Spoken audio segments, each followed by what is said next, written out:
Barb Higgins here, welcoming you to 1,000 Tiny Steps. In this podcast, I share my stories of love, loss, triumphs, and tragedy as I continue to trace my steps backward and ponder what led to the death of my daughter, Molly. If you're ready to laugh, cry, shake your head in disbelief, or simply listen, and tie, buckle, slip on, or lace up your shoes, and join me as we begin our 1,000 Tiny Steps. Hey, everybody. Barb Higgins here, welcoming you to episode 72 of 1,000 Tiny Steps. As I sit here in my original podcast room, my house is in a bit of upheaval right now, and the McGregors are here in the United States, so their house is full of screaming little children. So my quiet escape has not been mine for a few weeks. But it's sort of nice to come back here. And actually, the room that I'm sitting in was a playroom and a clothing room used quite a lot when Gracie and Molly were young. So it fits into the time frame in the time period of my life that I'm talking about. I call it the yellow room because it's yellow. That's where I am, in the yellow room. If you're watching me, you can see that the walls indeed are yellow. As I've said in the last episode, this is a tricky season because I need to share a very, very traumatic experience in a way that doesn't cause harm to the people I'm talking about, even the ones that cause the harm. I need to balance it, and I need to always own my piece of it, which I'm trying very hard to do. This isn't a, oh my God, poor me scenario. It really isn't. But I do feel in an age where mental health issues are now being linked to scientific, it's your brain and how it functions. It's a wonderful way to share experiences so that other people can benefit from them, if that makes any sense. Last episode, I talked about meeting my friend Amy. When I re-listened, I could do these things over and over again. And it was a bit negative in the sense that I shared a lot of really troubling experiences. I have to say, the first 2 years of that friendship, as equal as the rough times were the good times. Amy and I really clicked. We clicked really well. And so this episode, I really want to talk about the friendship. Because the first thing people will say when you're in an unhealthy or abusive relationship is, why did you stay in it? But the thing is, when you love somebody, and sometimes it's fine, you cling to the times that are fine. In dealing with children who have been abused, they don't want to leave their homes. They love their moms and dads, but that's the person that's abusing them. So in my friendship with Amy, it was very, very clear, much more clear to other people than me, that there were red flags. And I had people sort of warn me, and I defended my friendship with her and her to the hilt, because at the time it really fulfilled a need for me. I also am always very good at justifying or forgetting, I'm doing air quotes, the negative things when the positive things come along. I've done this actually in every relationship. And when you think about my life and my experiences, I had a very, very trusting relationship with a relative that took advantage of that. And so I learned at a very young age that sometimes the people you love don't treat you very well. And oftentimes children who have gone through child abuse and such are willing to keep harmful people in their lives because it's sort of what they know. And so when I look at it, I'm just like, oh, sometimes I just shake my head. And I've been going through a really, really rough time emotionally. And when you think about it, I'm rehashing and bringing up a lot of negative things. And so I'm reliving a lot of those experiences. And it reminds me a bit of my lawsuit years, where I was so caught up in the lawsuit and reliving every detail of Molly's death. It kept me there. So when the lawsuit ended, it was like she died again. And so part of my reason for just deciding to come clean and tell all aspects of my story, good and bad, part of it is self-help, really getting it out there, getting it outside of me. I've been carrying around a lot. And then also just laying it out in a way that provides help for other people. I have not led a perfect life. Absolutely not. I've made terrible decisions over and over again, and I will never, ever deny those. One of the biggest problems I have in this friendship with Amy and then later with Roy, what I don't like is when people say things about me that are not true. I will never deny something I've done, but I will not accept a lie about me. And sometimes truth manipulation and word change can be very, very difficult to navigate, especially when the people creating the word change are very, very good at manipulating reality so that it's enough true that they can say this is what happened. And that was something that slowly crept into my friendship. Prior to that, really when we first met and first became friends, I just found it wonderful. It was someone that really, we were close enough in age, we had similar backgrounds, children in the same class. I had some wonderful friends in my neighborhood, but both Both Jen and then Sarah around the corner are much younger than me. And this was before the Newtons had moved in. And so Lisa, she's a bit older. And so when she moved in, I felt like I did have another connection in the neighborhood, but I didn't talk on the phone. I didn't have a lot in common with some of my neighborhood friends. I will say that becoming good friends with Amy put a big strain on my friendship with Jen in the neighborhood. And it wasn't actually, Jen's reaction was relatively healthy. She just worried about me and saw that I was diving in. And this is something I've done again and again. I suddenly am surrounded and just fill myself up with a friendship. When I first moved home to Concord, it was Meg. She was truly in need of all the time I spent with her, but suddenly that was my entire life, sort of all or nothing. I've really tried to analyze that and look at that. When she and I became friends, I said to Kenny, I felt like I got said yes to the prom. I felt like I just really, really loved Amy immediately, really quickly, and we connected and clicked. In the early days, I would say would be the full calendar year of 2006. Gracie and Morgan were still in preschool. And then the calendar year, 2007, when they were in kindergarten. So 05, 06, and then 06, 07. Those two, I sort of categorized things by school years because I was a teacher at the time. And so it's how I measure time. New Year is in the middle of the calendar school year, so it doesn't seem like necessarily a beginning. We spent a lot of time together. We didn't do things like go out for drinks. That wasn't what we did, or go for coffee. We often talked about wishing we had time to do those things, but we didn't. Really, most of our time together was centered around the kids, either activities or play dates or running. Running came along a little bit later, but we did talk on the phone a lot. And I went to her house with the girls quite a bit.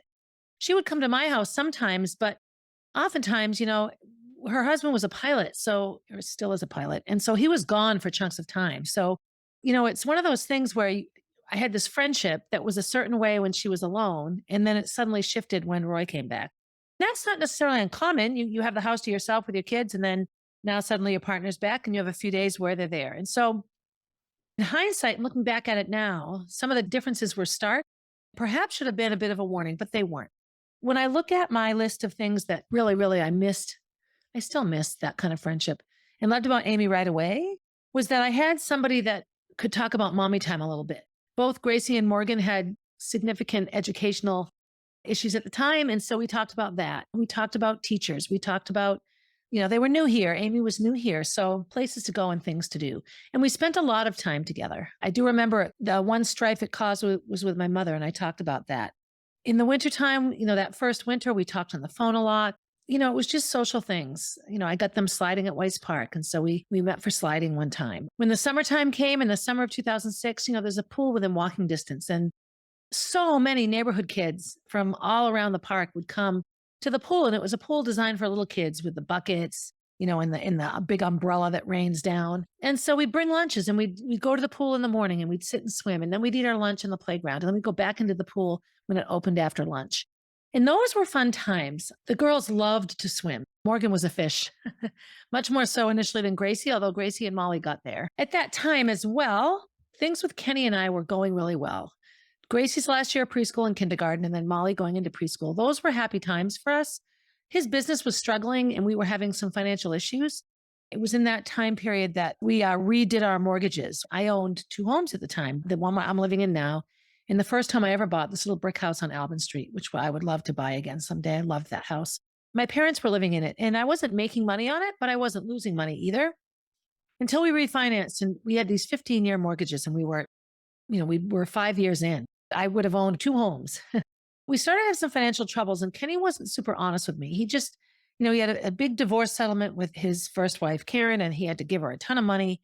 So he had to take a loan out against the business to do it. And of course, that ultimately decimated the business. And, Kenny is a much better worker bee than he is manager or owner. And so the business just started to tank. And it was at this time. So now I have this new friend who's taking a lot of time, which is super helpful because it's someone that I can talk to.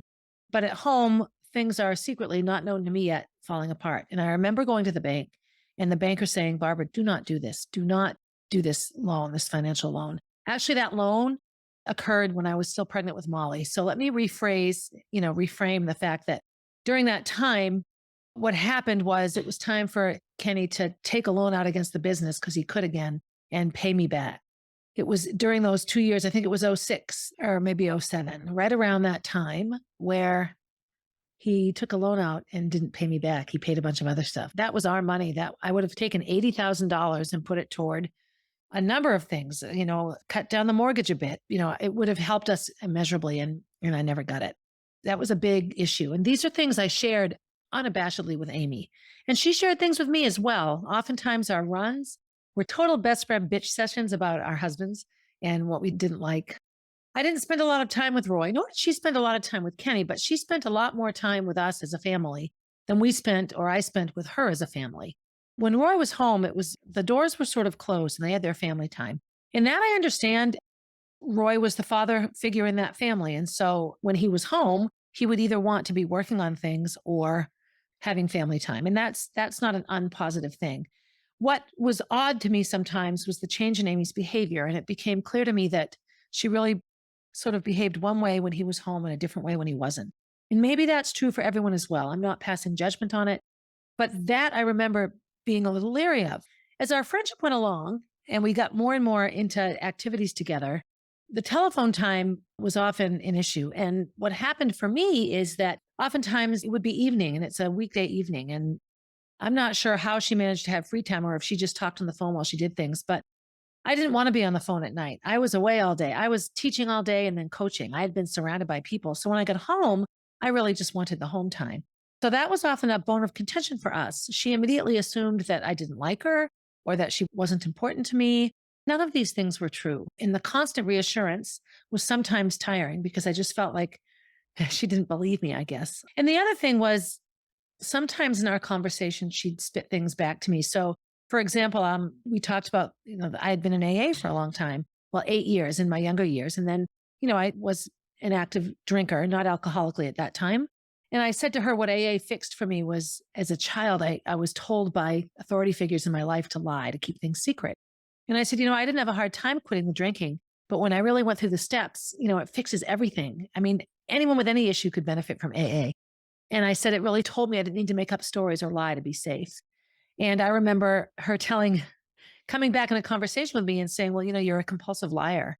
Like when we were having a disagreement, she would say, well, you admitted that you were a compulsive liar. I don't know if I can believe you. And I'm like, I never said I'm a compulsive liar. No, I'm not saying I haven't lied in my life. Everyone in this situation, Amy, Roy, me, we've all lied.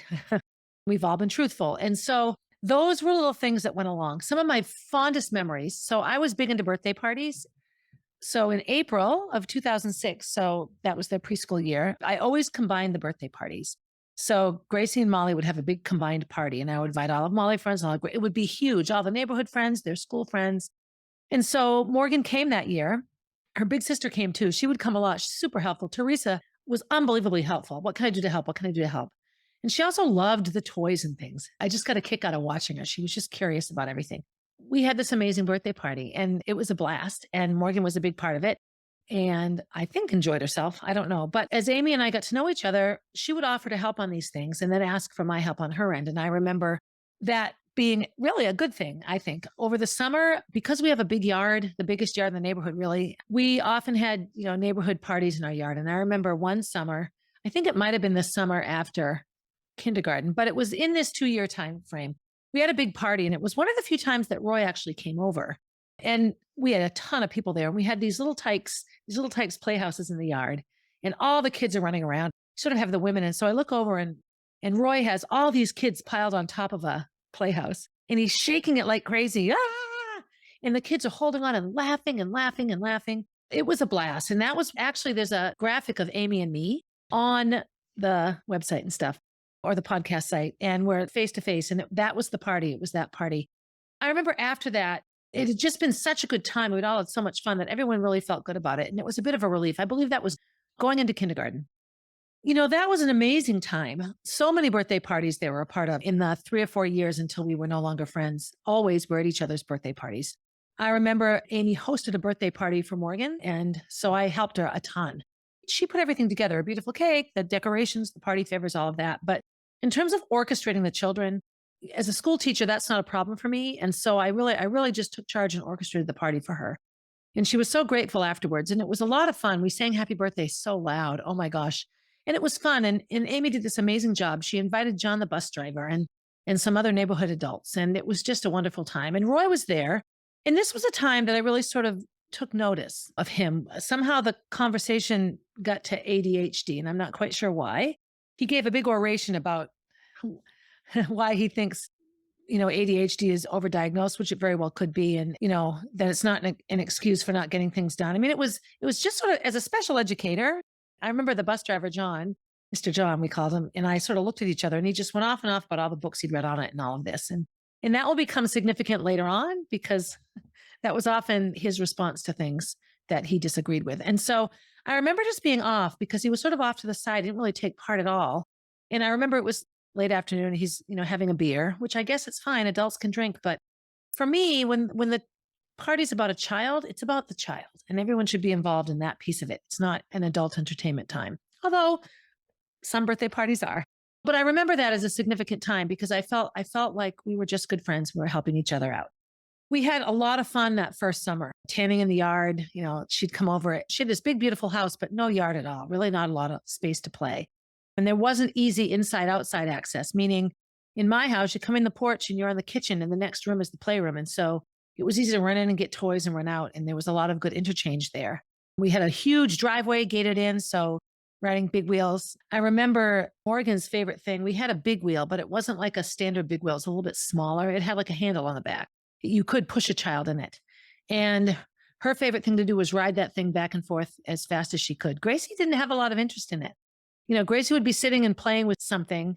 Morgan would be riding back and forth, sometimes with a fire helmet on her head. We had wonderful times in the yard. It was just an easy place to play. And I appreciated that. We both read this book called The Secret Life of Bees. It's a heart-wrenching book about an abused little girl who accidentally kills her mother. They made a great movie out of it. And I remember reading it and sobbing at the end of it, just sobbing. And calling Amy on the phone. I was in my kitchen and just thanking her for being my friend. And she felt the same way. I have these wonderful cards that she wrote to me and with the wonderful things. The one I remember most, there was these two women with flip-flops in their butts. And it was all about wearing a thong to the beach. It was kind of funny. I really, truly loved so much about that friendship. It was a good thing. Amy was very, very Christian, very, very Southern Christian is my Northern description of it. Although she didn't belong to or go to a church during the time that we were friends ever. I don't ever remember her going. I know that she did say grace at dinner. That was fine. I had no trouble. When we went for our dinner party, we said grace. I remember I was opening my eyes because the girls were, the little ones were around and stuff. And Roy was making faces, which I think he thought was funny. I'm not sure why, but I thought that was bizarre. If someone's saying grace, you should be respectful, even if you don't believe in God. Roy is an atheist. Nothing wrong with that either. I do feel that in that scenario, there was often competition. I don't know. I'm right. No, I'm right. You're wrong. I'm right. That kind of thing. Lots of different definitions of correct and right, I think. I remember one time somebody did something and Amy and I were a bit taken aback. It was in a social setting, maybe with kids.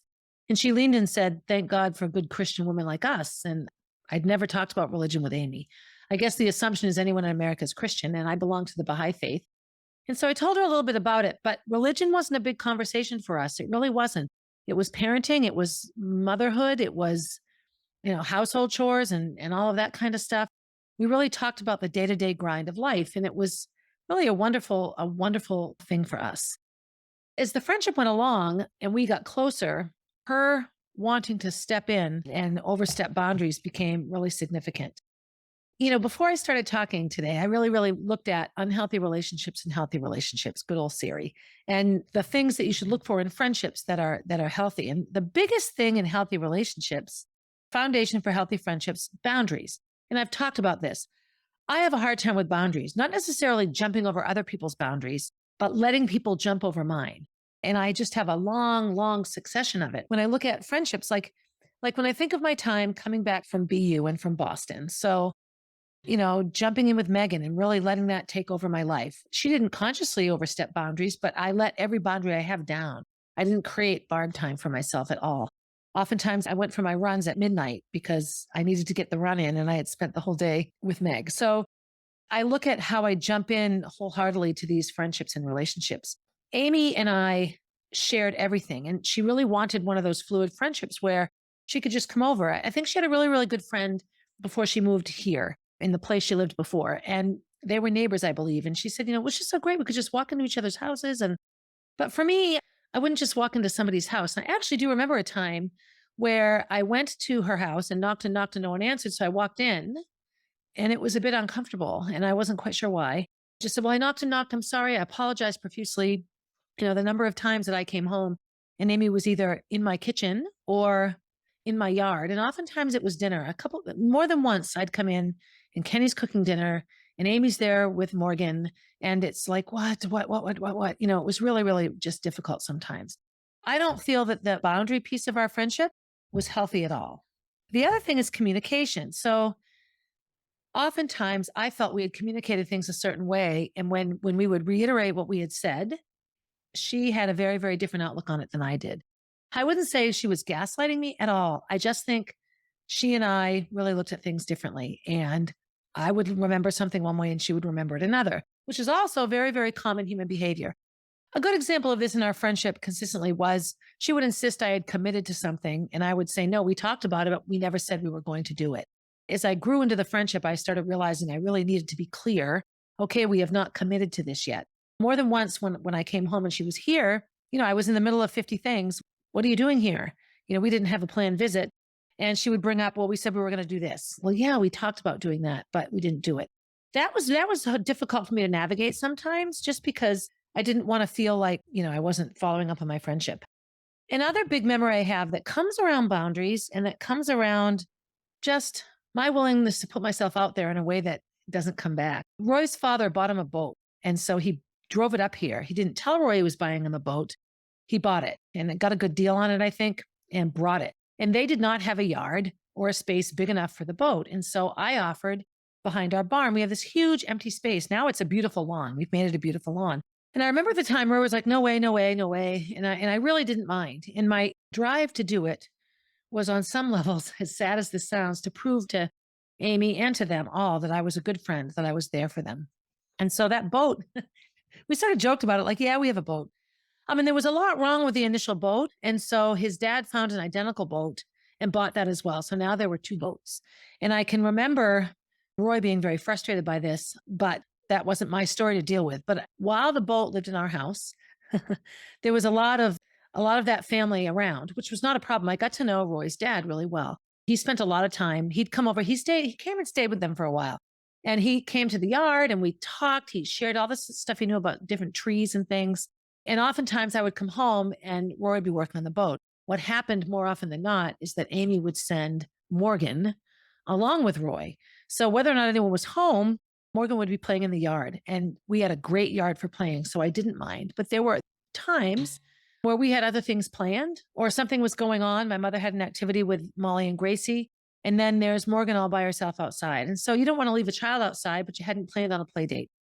But as we went along, really, really what Amy wanted was the ability to drop Morgan off whenever she needed to or wanted to. And I had too busy and too structured a life to do it. And so now it puts the child in the middle. And that was incredibly difficult for me. That was probably one of the most difficult parts of our relationship was that. But I included both of those girls in everything I could. As Teresa got older and, had more independence and could walk around a little bit and be with her friends outside of home, she would often stop by. And I loved that with her friends. All in all, it wasn't a bad thing. It wasn't always a bad thing. There were a couple of times I spoke on the phone with Teresa, just about this and that, nothing big. And oftentimes at the pool, it would be Teresa and Morgan. So I would always, always, always keep an eye out or have them sit with us at the lunchtime picnic or whatever. We all want these friends. When your motherhood can be so isolating. And I think sometimes I felt that way.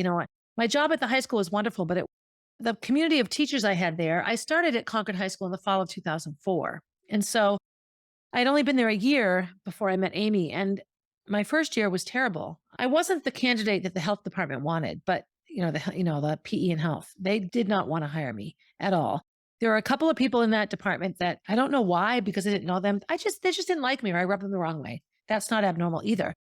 But the principal of the high school at the time, Jean Connolly, really, really wanted me to have the job. And so I did a sort of a practice interview for a special ed job at the high school and nailed it. And they really wanted me to take that job. But special ed at the high school level is hours and hours and hours of paperwork. In hindsight, I might have been better off taking it, but I didn't. Jean offered me the health job and I took it. And at the time, I thought it was the right thing. The Connollys moved to Concord the year I was pregnant with Molly, 0203. And Allie ran for me I had a nice connection with that family. Patty, Allie's mother, was very, very doted on and was very involved in Gracie and Molly's young life. And, it just seemed like this is a good idea. I should, because he always said, why don't you teach at the high school? And in terms of coaching, it was wonderful. So I had a lot of change in my life all around this time, needing to sell my house on Albin Street. Eventually, with the money situation at home, we had to sell the house. A new job that was very, very stressful. I had a very, very blank classroom the first year, no posters. I had no curriculum at all, nothing. I had to get another teacher to sort of unlock the door and show me some things. And then the gentleman that taught across the hall from me offered no help whatsoever. Didn't even speak to me. He was a teacher named Russ Young. He just didn't speak a word to me, zero. And when he left, he had to leave early in the year. His wife was sick and he had to stop teaching, and a permanent sub came who ended up taking the job, Julie. And she opened this cabinet, and the curriculum and posters material that he withheld was horrifying. And I just think, why do people act this way? And what is it about me that causes them to treat me this way? Because it isn't uncommon in my life. Gracie and I just did a funny TikTok about, am I the drama? I'm not the drama. Am I the drama? It was just really funny. And I ask myself that all the time, what is it that I do that draws drama to me? Because I don't like it, but it is something that either I jump into or it follows me a lot. All at once, I have a change in jobs, and I really missed the small community of Walker. I really, really cried and thought I'd made a big mistake. And I think in hindsight, I probably did. And then this new friendship. So now what? I know I have this friendship that's now slowly overtaking my life. In these 2 years of first being friends with Amy, all of my other friendships struggled and became strained. And at the time, I really thought there would be a group of us to be friends, but there was just enough off about Amy. And when I say off, just her unwillingness to sort of appreciate boundaries. She shared with me once that she would go and have tea with the husband of a woman up the street. She would walk up the street, knock on the door, and sit and have tea. I don't know if he worked at home or what, but she would say these things and I would get a bit jealous. I think I mentioned this before. Later, when I would speak to the spouses about these things, they were really troubled by it. It was just odd. And so that began to sort of niggle at me a little bit. The final thing that really, really was a struggle for me in our friendship was how much she didn't want to, it appeared that she did not want to be with her kids. And so there was tons and tons of time that they were with me or with somebody. And that ding, ding, ding was a bit of a red flag. When I go back to healthy relationships, boundaries, communication, trust, you want to build trust with somebody. I jump right in and trust people immediately. And I think both of us trusted one another. Again, as our friendship went on and I started to have my doubts, or maybe I seemed like I was pulling back a bit, she would jump in and cling. And she was very open and honest with me. I have abandonment issues. And when you don't respond to me, I feel like you don't like me anymore. So that was a very big thing. She was open about it, but nothing really ever changed. And then finally, consent. So we think of consent as sex, and that's very true. So in a romantic relationship, consent is a huge piece of the puzzle. In a friendship that isn't romantic, so consent for me, when I think about it, would be, her putting Gracie in a bathtub and assuming that that was okay, or being at my house at a very, very inappropriate time and then not leaving for an hour and a half. There were times that I just didn't understand it. And as we got into the running scene, some of those behaviors were exacerbated or became more clear. But running was fun. I liked to run in road races when I brought Amy along. And one of my favorite memories is we ran a road race in Canterbury called the Woodchuck Classic. And it's a small summer road race. And she won her age group. It was exciting. We each won a prize. And it was just kind of one of those fun bonding times. Like I really liked it. It was a really fun time. To wrap up this, all of us want friendships. All of us do. When I talked in my New Year's Eve story, I talked about my friend Jackie from childhood, and she was just somebody that always made me feel safe and okay. My friend Suzanne was the same way. We had some things that kept us guarded just because our home lives were so different. But until she became super involved with the Jehovah's Witnesses, Suzanne was one of my biggest lean-ons growing up. My friend Sally, that was another one. We'd pick up the phone. There wasn't texting and internet and all this kind of stuff back then, Facebook and all these things. The only way you communicated was handwritten letters and the telephone. And I have a shoebox full of handwritten letters from Sally. These are friendships that you just love. And as you go along in life, it can be very, very difficult to get them or to keep them. And so those first 2 years, my friendship with Amy really was a gift. It was something that I loved, something that I needed in my life at the time. When I talk about 1,000 tiny steps and how one little action can change the trajectory of your life, that note in the backpack changed the trajectory of my life. While my friendship didn't cause the bad things to happen, the things that came of the friendship set the ball rolling, so to speak. When I look at the friendships I had in college, Marty. So Marty and I were fierce competitors in high school. We became unbelievably good friends in college. Such good friends. I had a couple of friends not on the track team that I was friends with, a girl named Brenda and a girl named Barbara. And I met both of them working at a radio station when I was in Boston. I worked at a radio station doing media research. I had to call people and ask them questions and play them music clips and stuff. It was just interesting. But Barbara went to BU, Brenda did not. Brenda and I ended up becoming roommates and kept in touch for a long, long time. So I've had these wonderful friendships in my life. I really have. I've been incredibly lucky. I had a good friend named Lori who got married and moved to the Cape. And she and I clicked a lot during my Nike Boston years. So getting married now, suddenly you're surrounded by family and it can be very isolating. You're with your partner and the children all the time. And in my life, I was busy, busy, busy, busy, busy. So my home time was important to me. And Amy was alone a lot with 2 kids in a big giant house. And I remember at the time thinking, God, you're so lucky. And now that I've had periods of time with Jack where I'm home and just sort of home here, I realize how frustratingly difficult it can be to be by yourself all the time and to sort of be told what to do. I think if it were Amy's house by herself, she wouldn't have had a toy room on the 3rd floor. She would have had it wherever it needed to be. And I think there were a lot of things that she did to make that marriage work. At least that's how it looked to me at the time. I would come to find out more in later years, but at that time, that's how it looked. Another really good memory I have during these times, so on Roy's side of the family, some of his nieces or nephews, and one of his nephews came to visit. I'll call him Frank. Frank came and he was the sweetest kid. And I remember Gracie went over to play, not Molly. And they had a blast. Oh my gosh, he really set up some fun games. They're all hiding in a closet. They were just super busy and Gracie had a wonderful time. And that was when I felt sometimes in that moment with the children all having fun and everybody happy with everything that Amy and I were at our best. And I know that she would be at her best at that time.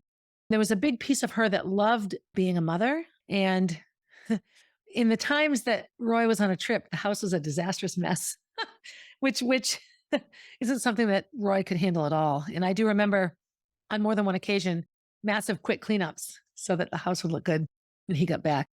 And another thing that was a lot of fun for us was snow management. When you've grown up in New England, managing snow is no big deal because you do it all the time. When you move into New England from places south of here, it snows in a lot of places that Amy had lived, but the snow melts in a day or two, so you don't really have to do anything with it. Shoveling her driveway was always a task. There were a few times I helped her do that as well. But I really didn't mind. I just didn't mind. It was a really good time. I'll begin to wind down here. And I think we are not meant to be alone. We are not, as human beings, meant to be isolated all the time. I think social media and being able to connect online has been a huge help for people that truly do like being alone. But when you're alone in your head all the time and you really are never interacting with people, that can be unhealthy. And I do think, back in the day, a lot of the phone calls from Amy were just heard, just jonesing for an adult conversation. But the problem was I spent all day talking to people. And so we were very, very opposite in this way. I didn't want to talk on the phone. I wanted to be with my family. I wanted to stop talking to people. And so that was a bone of contention for us. But having good friends is important. And for a long time, Amy was a good friend. And I feel that I was a good friend to her. And when I look at my life since that time, she really probably is my last good friend in many ways. I've had a couple of others, so maybe I'll retract that. In looking at the years that have gone by since that time, I have had a couple of other good friends that ended up being very similar to that friendship and to Amy. So I clearly have a type. Anyway, as the snow continues to fall here in New Hampshire, as I wrap up my friendship episode with Amy, the beginning of a life-changing experience, I just want to say, make sure that you're a good friend and make sure that your friends are good to you. Do something good for yourself first, and then do something good for someone else. And as always, have a good day, everybody. Hey, thanks for listening and for supporting the podcast. Feel free to leave a review and to share my stories with your friends. Please reach out with your own stories. I love connecting with my listeners. If you want to see what I'm up to next, you can find me on Instagram at barb_444, on Facebook as Barb Higgins, and at my website, 1000tinysteps.com. And while you're there, sign up for my newsletter, a weekly way to find out what's up in the life of Barb Higgins.